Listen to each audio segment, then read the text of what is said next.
Assalamualaikum warahmatullahi wabarakatuh. Anak-anak yang saya banggakan, bagaimana kabarnya hari ini? Semoga kalian tetap bersemangat, tetap menjaga kesehatan, dan selalu berdoa, khususnya mendoakan kedua orang tua kita. Anak-anak, sebelum pembelajaran ini kita mulai, mari kita baca basmalah bersama-sama. Bismillahirrahmanirrahim. Baiklah anak-anakku, pagi ini kita akan melanjutkan dengan pembelajaran yaitu tema 2, menyayangi tumbuhan dan hewan, subtema 1, manfaat tumbuhan bagi kehidupan manusia. PB-nya yaitu PB 1 dan 2. Yang pertama adalah pesan cerita, sifat pertukaran pada penjumlahan, dan bagaimana cara kita bersyukur. Baiklah anak-anakku, kita lanjut dengan pembahasan berikut. Pembahasan berikutnya adalah kalian amati gambar tersebut. Terdapat gambar apa saja itu? Ya, ada tumbuhan, ada manusia, dan ada hewan. Allah menciptakan makhluk hidup dengan tujuan tertentu. Setiap makhluk hidup bermanfaat untuk makhluk hidup lainnya. Contohnya, manusia membutuhkan hewan, hewan pun juga membutuhkan manusia. Manusia membutuhkan tumbuh-tumbuhan, tumbuh-tumbuhan pun juga membutuhkan manusia. Jadi ada imbal balik. Tumbuhan dan hewan bermanfaat bagi manusia. Contohnya, kalau ayam, itu bisa diambil dagingnya dan telurnya.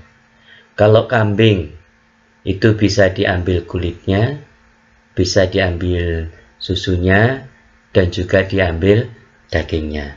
Begitupun juga dengan tumbuh-tumbuhan. Bisa diambil buah-buahannya, daunnya, dan lain sebagainya. Seperti juga terdapat pada gambar burung. Kira-kira yang dimanfaatkan apanya? Iya, yang dimanfaatkan adalah suaranya. Kupu-kupu, apa yang dimanfaatkan? Keindahan sayapnya.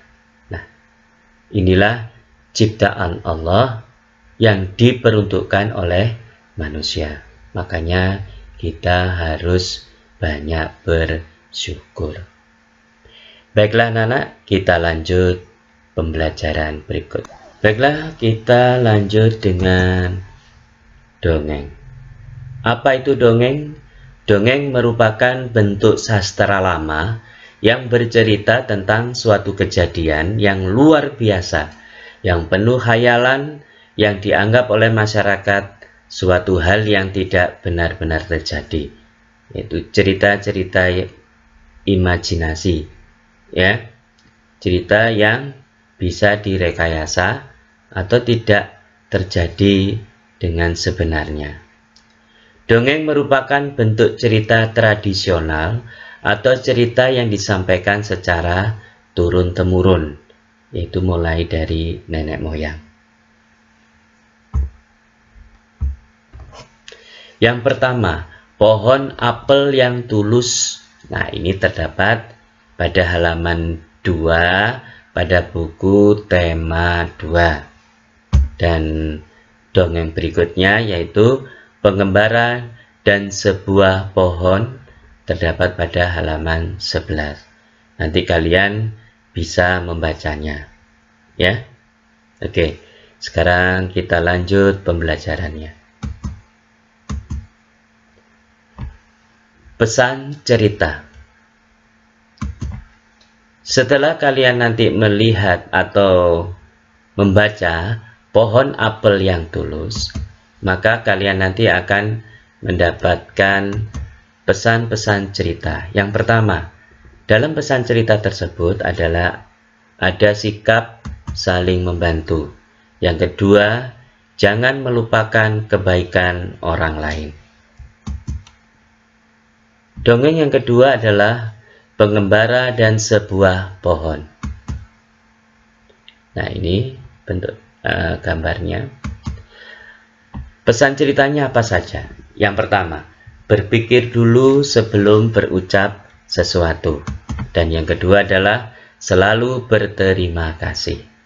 Nah, ini adalah pesan cerita yang terdapat pada dongeng, yaitu pohon apel yang tulus dan pengembara dan sebuah pohon. Baik, sekarang kita lanjutkan lagi. Baik, kita perhatikan. Nah, ini ada sekumpulan daun yang pertama, sekumpulan daun yang kedua, maka iya, kumpulan daun yang pertama adalah 35, kumpulan daun yang kedua adalah 15, sehingga 35 ditambah 15 sama dengan 50.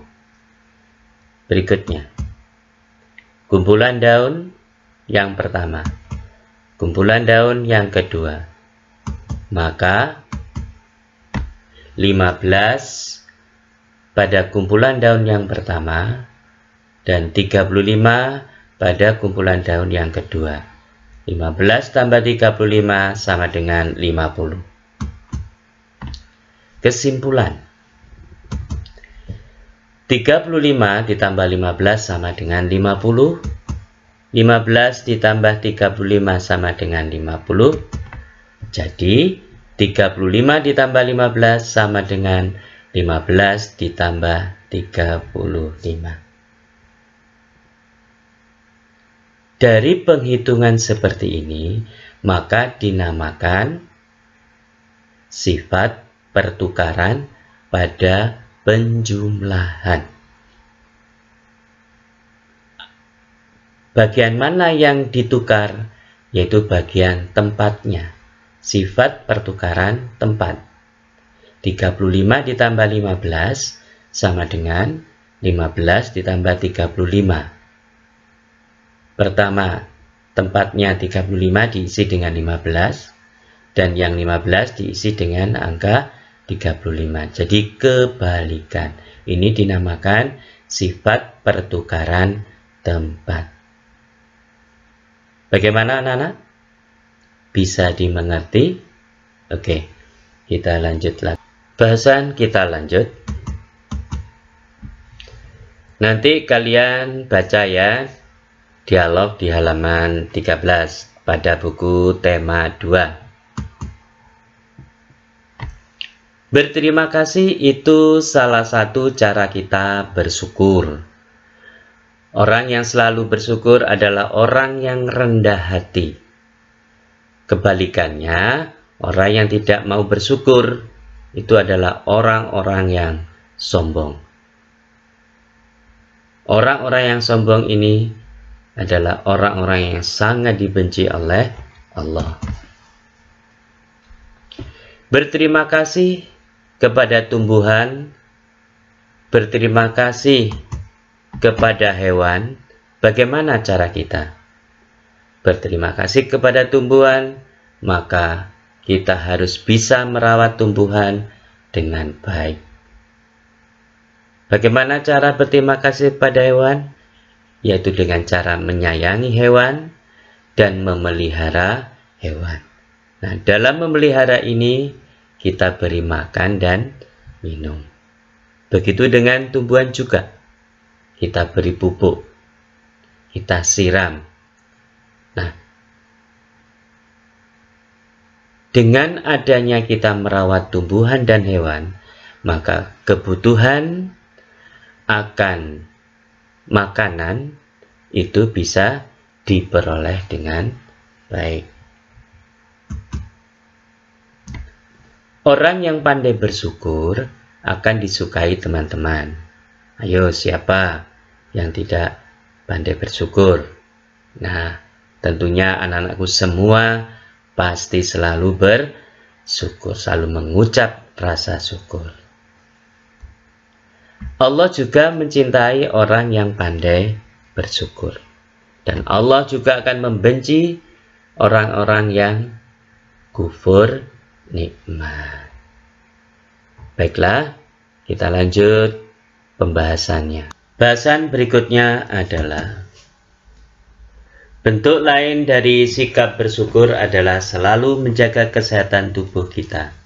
Misalnya dengan cara berolahraga teratur, bernafas dengan udara atau oksigen yang bersih di lingkungan yang asri dan banyak pepohonan.